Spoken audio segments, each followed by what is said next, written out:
En aquel tiempo, al enterarse Jesús de la muerte de Juan el Bautista, se marchó de allí en barca a un sitio tranquilo y apartado. Al saberlo la gente lo siguió por tierra desde los pueblos. Al desembarcar, vio Jesús el gentío, le dio lástima y curó a los enfermos. Como se hizo tarde, se acercaron los discípulos a decirle: «Estamos en despoblado y es muy tarde. Despide a la multitud para que vayan a las aldeas y se compren de comer». Jesús les replicó: «No hace falta que vayan, dadles vosotros de comer». Ellos le replicaron: «Si aquí no tenemos más que 5 panes y 2 peces». Jesús les dijo: «Traédmelos». Mandó a la gente que se recostara en la hierba y, tomando los 5 panes y los 2 peces, alzó la mirada al cielo, pronunció la bendición, partió los panes y se los dio a los discípulos. Los discípulos se los dieron a la gente. Comieron hasta quedar satisfechos y recogieron 12 cestos llenos de sobras. Comieron unos 5.000 hombres, sin contar mujeres y niños. Palabra del Señor.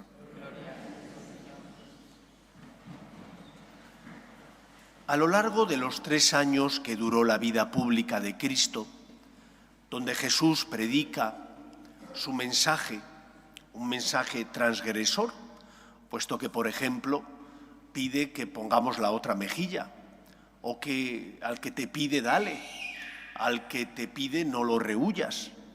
Nos enseña, por tanto, no solo a no hacer el mal, sino a hacer también todo el bien que está en nuestra mano. A lo largo de esos 3 años, junto con el mensaje moral, Cristo hace milagros. Y los milagros no son un espectáculo circense que Cristo hace para entretener a los suyos. Los milagros son, en primer lugar, fruto de su misericordia, de su compasión, de que hace suyos los problemas de los que sufren. No mira como desentendiéndose de las dificultades del otro. Y como Hijo de Dios y Todopoderoso, porque siente y puede, obra el milagro para consolar al que sufre. Por lo tanto, la primera enseñanza de este Evangelio es esa. El Señor es el Señor. Confía en Él. No tienes que buscarle solo por los beneficios que obtienes, pero confía en el poder de la gracia.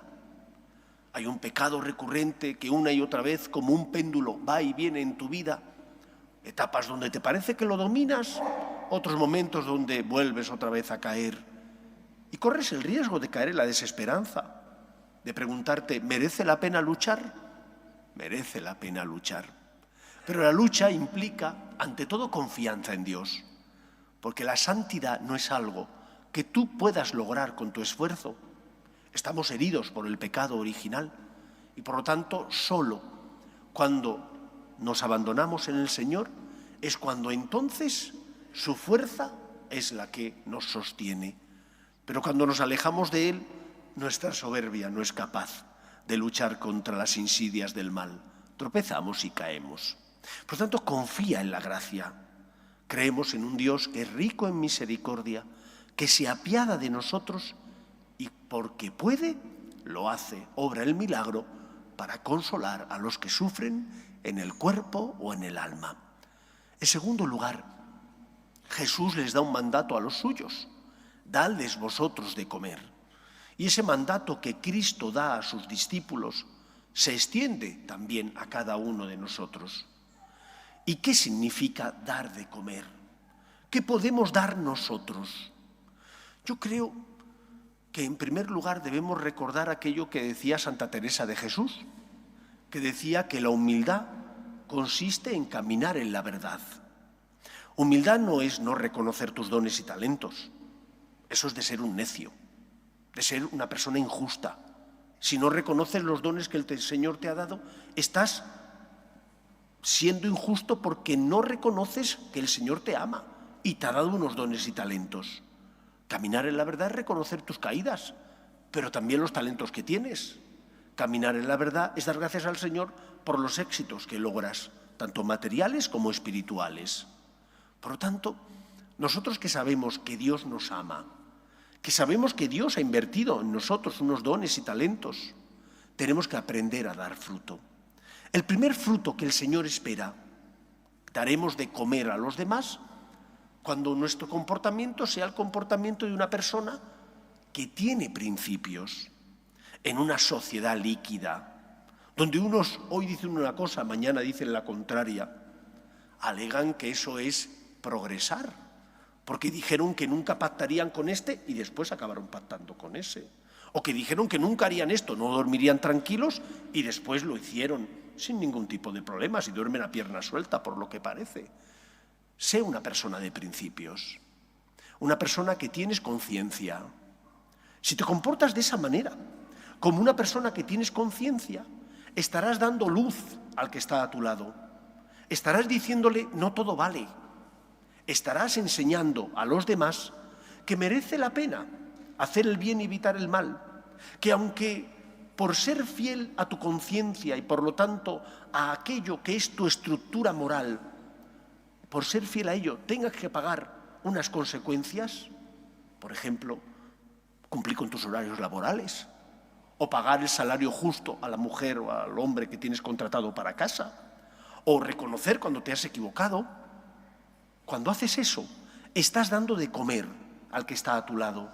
Tu luz, tu comportamiento, la integridad de tus costumbres ilumina a los que están a tu lado.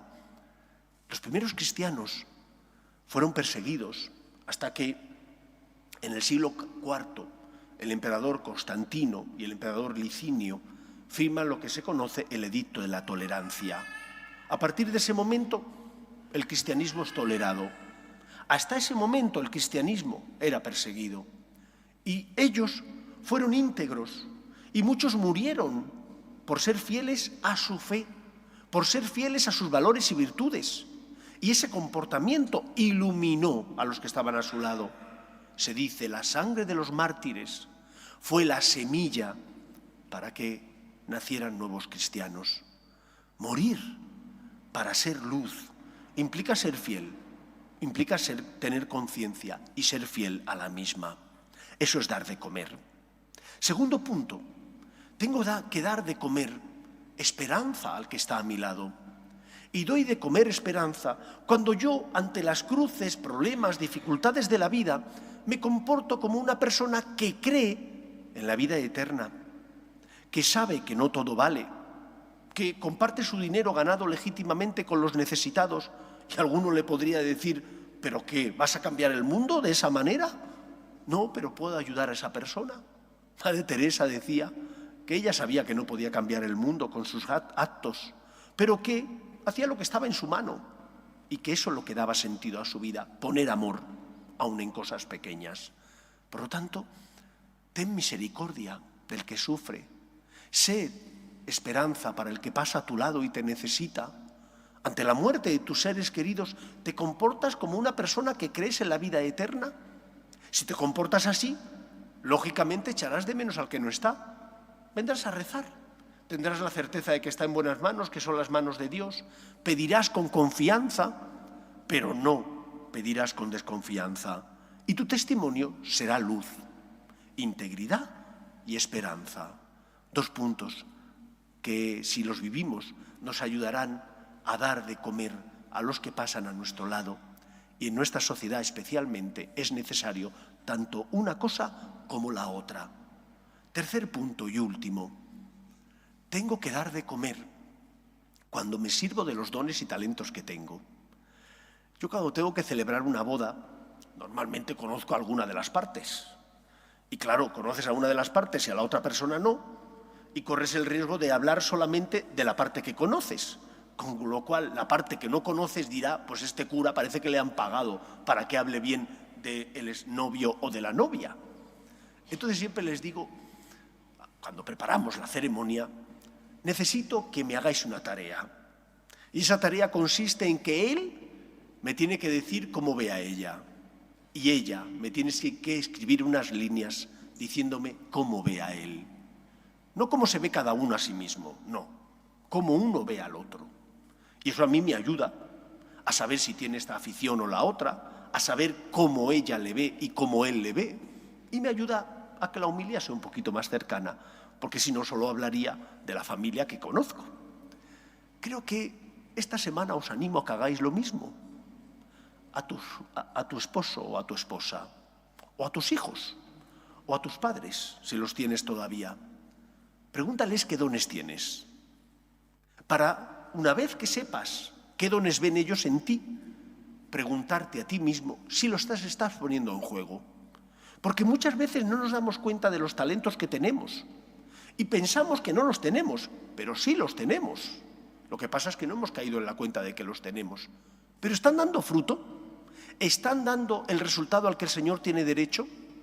Porque cuando yo tengo unos talentos y me sirvo de ellos, estoy entonces dando de comer a los que me necesitan. Porque para eso Dios me los dio. A lo mejor tengo el don de la alegría, o a lo mejor tengo el don de la generosidad, o a lo mejor tengo el don de ver lo bueno de la gente y de hacérselo ver. Qué bien, qué dones y talentos tengo. ¿Qué dicen los demás de mí? ¿Estoy aplicando esos dones y talentos que los demás ven en mí, aunque a lo mejor yo no soy capaz de identificarlos? Y de esas tres formas, siendo personas íntegras, siendo personas de esperanza, porque tenemos fe, y siendo personas que son conscientes de sus dones y talentos, estaremos dando de comer al que sufre en el cuerpo o en el alma. Estaremos siendo enviados de Cristo, que le dijo a los 12, dadles de comer, como hoy te dice a ti, da de comer al que sufre y pasa a tu lado y te necesita. Pues que sea así en nuestra vida. Nos ponemos en pie.